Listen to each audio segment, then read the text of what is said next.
రామలింగాఖ్యులకు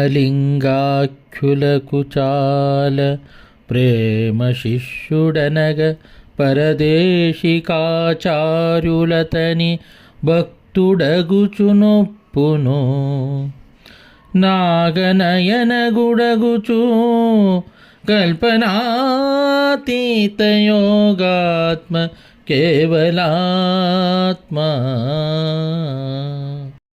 రామలింగాఖ్యులకు చాలా ప్రేమ శిష్యుడనగా పరదేశికాచార్యులతని భక్తుడగుచు నొప్పును నాగనయనుగుడగుచు కల్పనాతీత యోగాత్మ కేవలాత్మ. జై నిజ గురుభ్యో నమః. శ్రీ గురు బాలరామ ప్రభుస్వాముల వారిచే విరచితమైన కేవలాత్మ శతకంలో 108వ పద్యం. ఈ పద్యంలో గురుదేవులు తన పూర్వాచార్యులైనటువంటి ఆ వంశక్రమం ఏదైతే ఉన్నదో వంశ పరంపర గూర్చి ధ్యానిస్తూ తలచుకుంటూ ఉన్నారు. రామలింగాఖ్యులకు చాలా ప్రేమ శిష్యుడనగా.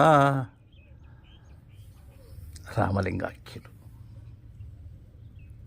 రాయచూరు రామలింగారాధ్యులు శివరామ దీక్షిత పరంపరలో మేరు నగధీరులు.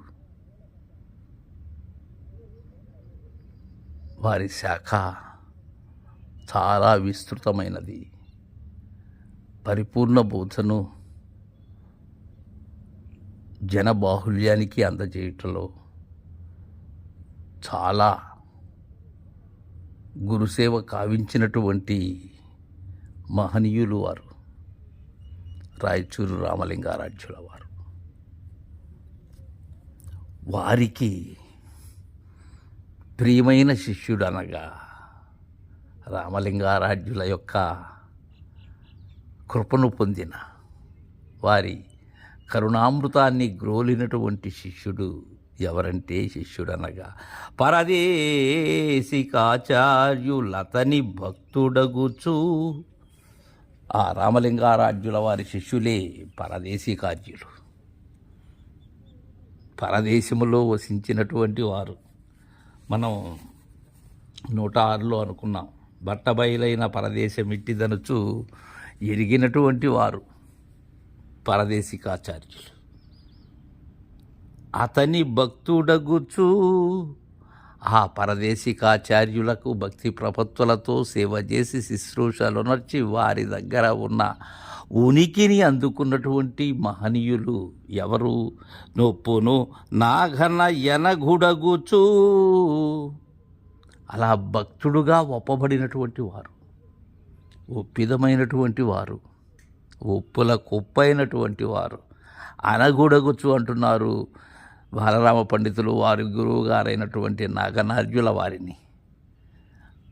అఘములు లేనటువంటి వారు, పాపరహితులు, దోషరహితులు, పూర్ణోపాసకులు,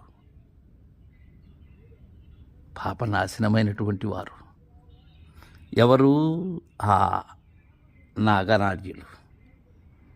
కల్పనాతీత యోగాత్మ కేవలాత్మ. ఉన్నది శరీరధారిగా కొంతకాలమే అయినప్పటికీ కూడా బాలరామ పండితులు ఆ చంద్రతారార్కము అజరామరముగా నిలిచిపోయేటువంటి అచల సాహిత్యాన్ని, శివరామ దీక్షిత సిద్ధాంతాన్ని ఎన్నో విధములైనటువంటి రూపములలో రచించారు. ఈ శతకం కానీ, ద్విపదార్థ ధరువులు కానీ, ఎన్నో తత్వములు కానీ, అలాంటి మహనీయులు బాలరామ పండితులు. తర్వాత రేపు ముచ్చరించుకుందాం. జై గురుదేవా.